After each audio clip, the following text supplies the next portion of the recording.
привет всем любителям таджикского спорта. С вами я, Хайрина. И сегодня мы с вами находимся в самом центре спортивной жизни столицы, во дворце тенниса и водных видов спорта. Сегодня здесь проходит важное событие в рамках проекта «Таджикистан Бапеш». И я расскажу вам, что это за проект.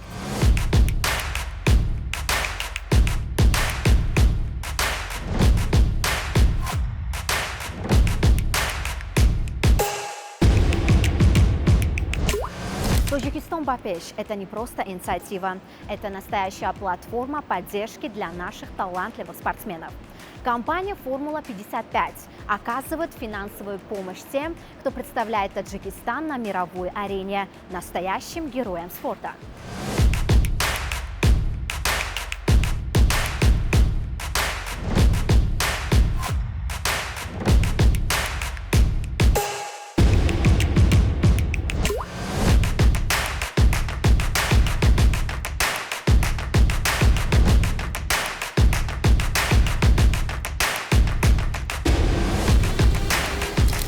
«Формула-55» продолжает оставаться рядом с нашими спортсменами. А мы, в свою очередь, пожелаем Шагар Махмаду и Исламу удачи в их спортивной жизни. До новых встреч, и пусть спорт нас всех объединяет. Пока-пока.